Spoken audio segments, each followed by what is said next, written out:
Sabi sa akin ni Kay, pag nalaman mo daw na nandun ako, hindi ka daw pupunta. Ganun ba? Oo, kasi ayaw mo daw sa akin. Actually, kasi akala ko talaga mataray ka. Dahil sa...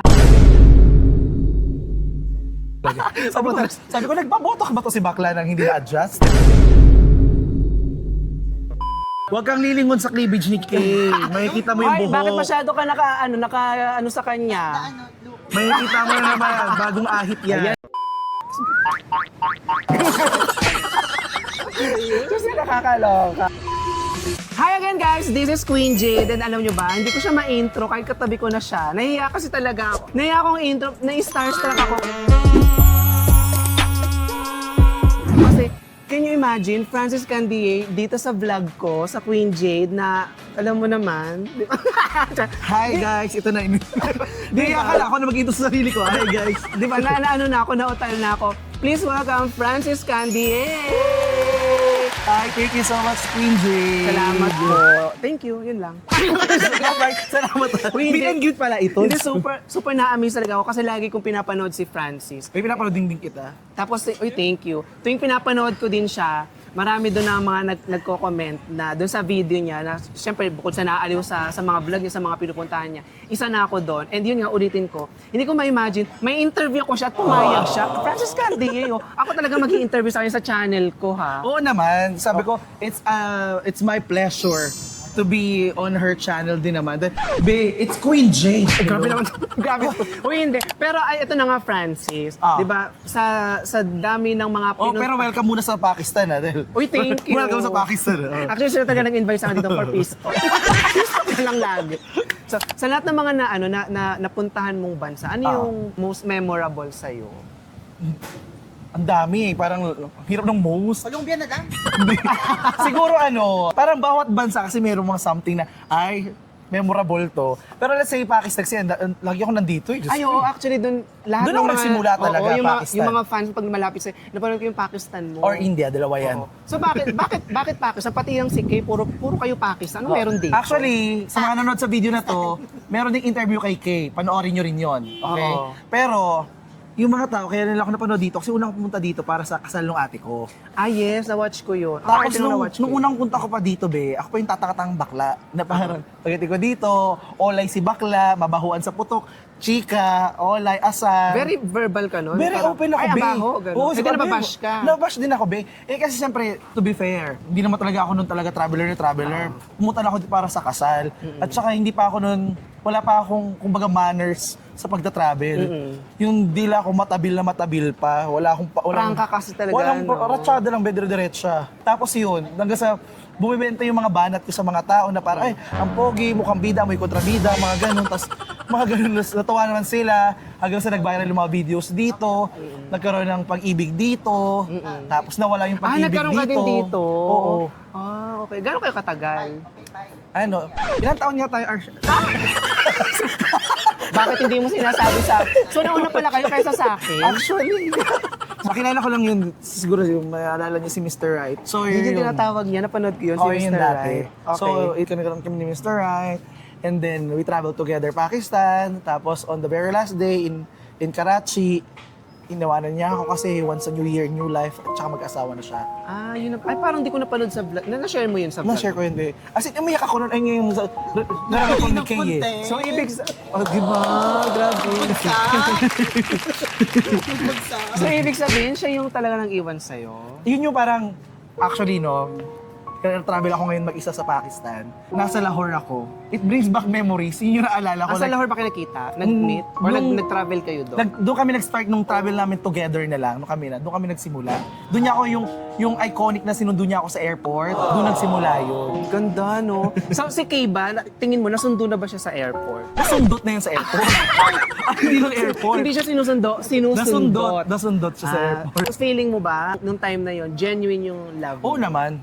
It's just that sometimes we grow up, we outgrow emotions and feelings.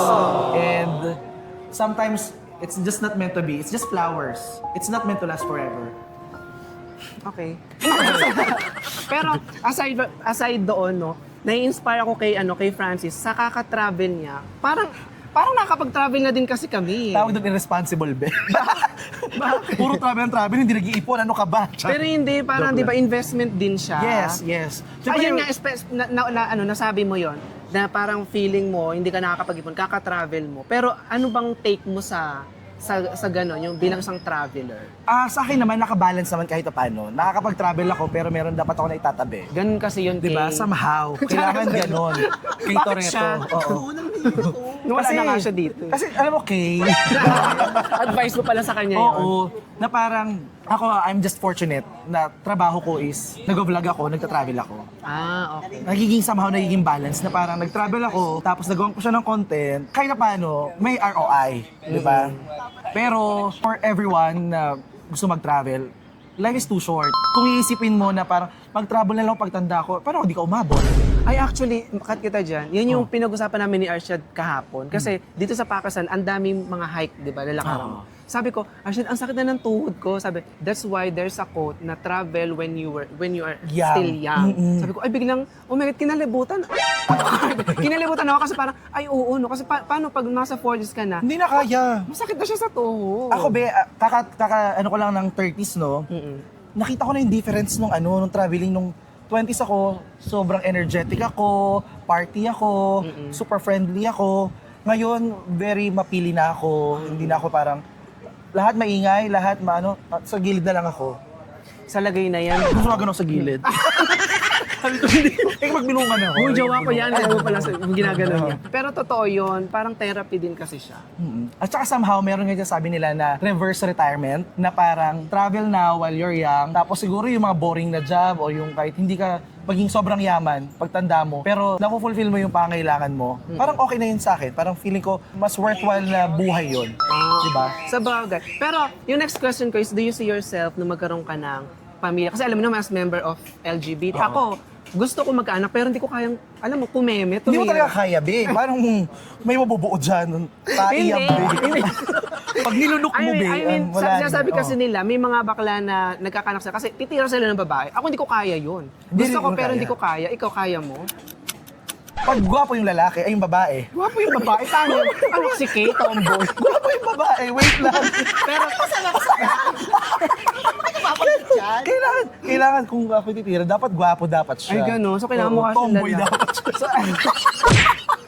So, hindi mo kaya? Hindi ko kaya. Paano Tsaka, yun? be, Pero gusto mong magkaanak? with the current political climate ng mundo, ginagagirahan, anong buhay ang abuti ng bata? Diyos ko. Sa bagay. Parang wag na. Ipahid na lang sila sa pader. Linukin, ganyan. I-t-shirt isa medya. As of now, hindi mo, kahit wala kang anak, okay lang. Hindi mo na siya nakikitang gano'n. May anak ka, on your own. Sa akin, talaga, more on, kung yung partner ko, okay. Pero kung hindi rin, okay lang. Mas, yung responsibility ko muna yung sarili ko. Andun Sa ako bagay. parang, hindi ko pa nakikita yung sarili kong mag-alaga ng iba. Kung yung sarili ko, hindi ko maalaga. Nai-scam pa nga ako. Paano kung may kasama, dalawa na kami na-scam ng bata. Oo. Pero alam mo, isa sa mga memorable din na napanood ko sa vlog niya is yung nangyari sa, Colombia. Sa Colombia. Colombia. Talagang grabe yung nangyari doon. Parang nagkaroon din ako ng fear doon na, which is may lesson din tayo makukuha doon, no? Yung pakikipag-usap sa stranger. Pinaka-lesson nun talaga, nangyari yun on my very last day. Isang buwan ako nandun. First day ko pa nandun, sobrang cautious ako, maingat talaga ako. Tapos nung naging palagay na, komportable na ako, last day ko na eh. Doon ko na na-miss na una, trust no one pa din. Pangalawa, especially pag mag-isa ka lang, you really have to protect yourself. Yes. You have to protect yourself kasi walang titingin para sa'yo eh. Exactly. Kanina ko pa sinasabi, kay pa lang, doon sa isang vlog namin, na I really look up to them. No, kasi di ba ako bilang sa social media, mostly kasi doon ako sa ibang mga platform, dito bago ako dito. Na-appreciate ko sila kasi tinutulungan nila ako, hinahelp nila ako na i-build din yung sarili Ako may ko. naniniwala kasi ako sa'yo, Be. More naniniwala ako sa'yo. Nakita ko yung potential mo na parang kung kaya mo magpasaya sa ilang minuto, how much more na saya yung makukuha namin kung 16 or 20 Kaya minutes naman talaga yan. kitang pasayahin. Ay, wow. 1 Pero hour? hindi dito. Kaya mo ba 1 hour? Parang pipikit, maglagay din man tayo ng mukha okay. dito. Mukha ni Piolo Pascual, Ay, okay. gano'n, tsaka sa Emela. Tapos very helpful sila, lalo si Francis. Parang, alam mo yun, yung ang dami niya nang narating sa life. Ay, Di ba? Ilang bansa ba? Ganun ba? Ilang bansa na, ang dami yun ng mga experiences, at saka, kumbaga parang, alam mo yung okay naman na din yung life niya. And sineshare niya yon sa akin, sa mga baguhan na kagaya ko. So na-happy talaga ako. Ano naman ma-advise mo sa akin kasi ang dami nagtatanong, paano daw sila magsisimula, anong gagawin nila? Paano nga ba talaga magsimula kung gusto maging vlogger? Una, kailangan meron kang cellphone. Kasi ang hirap manghiram ng camera. Totoo naman. Diba? Ang hirap Bakit nanghiram ka ba dati? Ako yung meron, pero mga kaibigan ko, nanghihiram sila, hiraman lang kami. Ah. Kasi may mga kaibigan ako, be, pahiram muna ha. O sige, go. Lahat ng gamit hiraman kami. Tapos, syempre, kailangan mo ng bright idea. Hindi naman kailangan laging yung original. Kailangan mo lang gawin ng mas maganda kaysa sa iba. Kasi alam mo na sa internet, ang dami nagagayahan. Diba? Yes. Yun talaga yung authenticity. Oo, yung parang... Makilala ka bilang Yes, Francis. oo. Ganon. Yung ma-identify ka na pag sabing Francis. Si Francis yung Imagine mo, nagsimula ako, be, puro sikat yung mga kaibigan ko. Paano ko ipapakilala yung sarili ko? Doon na yung challenge sa akin dati. Parang ngayon, di ba? Ito, grabe. Francis. wow. Paano ako magpapakilala? Kasi ito, kagaya nito, I'm di ba? Francis. I'm Queen J. Oh, di ba? Napakilala ka na. Madali lang pala. Thank you, So, doon na po. Panoorin nyo lang yun. Pero super na-happy ako. Dati, approach ako sa kanya sa Dubai. Kaya lang very less time. Kasi paalis na rin siya noon. Tsaka one month, sabi ko kasi, may bitin sa akin ng 1 month. Yes, paalis na siya noon. So, As birthday ko yun, birth month ko yun eh, kaya puro ganap din kami. oo, nag-travel din siya noon. Tapos ngayon, hindi ko na-expect, nandito siya na kasama ni Kay. Hindi rin niya sa akin sinabi actually. Dapat mamalengke kami dahil gusto kong magsinigang. Kasi sabi sa akin ni Kay, pag nalaman mo daw na nandun ako, hindi ka daw pupunta. Ganun ba? Oo, kasi ayaw mo daw sa akin. Actually, kasi akala ko talaga mataray ka. Dahil sa... Sa kilay niya kasi talaga. sabi ko, nagbabotok ba to si bakla nang hindi na-adjust? Nakaganto yung Ito kasi Kay. yung akin dati. Ay, napanood ko dati, nagpa-fillers ka. Oo, Nanonood kumpleto ako yan, sa'yo. be. Kinumpleto Oo. ko na yun. Unti na lang. Na-happy ka naman doon. Okay naman na siya kasi parang kahit wala na siya. kahit wala na siya. Ipapa-refill natin Oo, yan. Pagpunta mo parang- sa Dubai. Pero ikaw naman, be. Kamusta naman yung impression mo na na-meet mo kami ngayon dito? Yung tanong mo sa kanya, binalik ko lang sa'yo. Ay, hindi. Ako nasabi ko rin first impression ko kay Francis, ang impression ko sa kanya talagang very approachable. Ganun din pala talaga sa personal. Although napapanood ko siya, sasabi niya na introvert siya. Ako naman, introvert din ako. Alam ko yung feeling ng introvert na minsan parang ayaw makipag-social. Sana pag hindi mo ka-vibe yun. At saka kanina, medyo tahimik pa ako kanina, di ba? Wala pa akong kape. Hindi pa ako, ngayon, Oo. be, palpitate tayo eh. O ngayon, Amerikano yan. Kasi sabi niya kapag ka-vibe mo yung tao, talagang, di ba? Normal na siya, it flows naturally. Oo. mo yun. Pero basta ang gusto ko lang talaga sabihin is I love Francis. Uy, I love you to din, be. Tayo na. Parang mas bet kita kasi kay Uy. Kay. Uy. Kasama si Kay. Oo. Pero parang bet niya si Arsha. Kaya, Oh, di ba? bakit parang habang nag-uusap tayo dito? Kaya nga. Meron ding nagkakamabutihan dun. Parang, O, di ba? O, ngayon, ngayon kilala nyo na si Kay Toretto. lumalabas ang tunay na kulay. At ikaw, sinasabi ko Grabe. sa'yo hindi porket... Huwag kang lilingon sa cleavage ni Kay. Makikita mo yung Ay, buhok. bakit masyado ka naka sa kanya? Makikita mo na naman, bagong ahit yan. Ayan ha, sinasabi ko na nga ba, talagang ang makakalaban mo, kabayan din eh. Kabayan at kabayan pa din. I agree. Bakit may experience ka ba? Wala naman. Uy, hindi ko inagaw si Uzer. Hindi ko inagaw si... Kaya pala walang Hindi siya magpapaagaw. Walang nangyari sa Pero amin. totoo ba na na-link ka kay Ozer sa jowa ni Kay Toretto? Naligo kami ni Uzer. OMG. So, Dax ba si Ozer? Nung unang gabi ba na nakita? Nung unang gabi parang ano, di ba? Actually, una ko nakilala si Uzer, unang gabi, Gusto namin siya yung topic. Wala nahimik yung tao. Hi kay Uzer, if you're watching. Sana nakala ko nga mamimit ko si Ozer ngayon eh. I-swap muna sana kami. Sabi lang. Pero kami ano yung dapat namin abangan sa channel mo? Eto. Kasi ito, feeling ko ito yung pinaka-official vlog ko. Okay. Oo, kasi, hindi, meron naman na akong mga ini-start. Kasi yung mga nagko-coach din naman sa akin, i-start mo. Hindi ko lang talaga alam kung paano ko siya umpisa. Kasi sanay nga ako sa 1 minute and 30 seconds sa ibang platform. Ito parang kailangan mo ng madaming salita, madami ka dapat i-chika. Eh, di, minsan may magkapagsalita. O yan. Ganyan. Montage na yan. Kasi nakakaloka. Hindi, ganun lang. You have to just be yourself. Huwag ka ma-pressure, relax ka lang. Pero alam mo, meron akong sigurong feeling ko lang sa akin, isa na akong travel vlogger. Kasi yun yung ini-start ko eh. Travel ka, dami mong travel. Oo nga, I mean parang magiging official feeling ko lang, masasabi ko na, ay, travel vlogger na ako. Pag nakasama ko si Francis sa Ay, US, wow. dadalhin niya ako doon kasi magpapakasal kami. Wow. Di ba, babe? Yes, babe. Bigyan niya akong green card. Yes. Kasi ngayon, ano yung card meron ako? Null card. Dubai. Ako Ayun. suki card actually, baby. Suki card. Oo. Pero yun talaga yung dream ko, makapag-travel. So, halimbawa, ano lang, ikaw since traveler ka na, sa kagaya ko, sa personality ko, feeling mo saang country ako mag-fit? Feeling ko bagay ka sa France. Di ba sa nagparis ka talaga? yes. Nagparis ka na? Nagparis Tinodo mo naman ba? ako doon. Nag-vlog, oo, napunta ko naman doon yung dream ko na yung Eiffel Tower, ganun. Pero bakit France? Para sa'yo? Feeling ko kasi passionista ka, be. Ay. I love your outfit. Oh, pag mag-travel ka, ganda ng mga outfit mo eh. Oh, thank you. Oh, may effort siya eh, di ba? Nakuha ko yung kay Francis. Di ba? Oo, kay Kator titignan mo. Hindi, actually, si Kay talaga ang idol ko sa fashion. Hindi, si Kator ito yung dapat iwasan mo sa fashion. Baka marinig ka ni Kay, baka mapanood niya to. Sabi niya, Kator ito, okay, ito yung hindi ko dapat susuotin pala. Hindi pala ganito. Grabe. Pero alam mo sa totoo lang, kapag travel vlogger ka, minsan kailangan mo din kasi magtipid.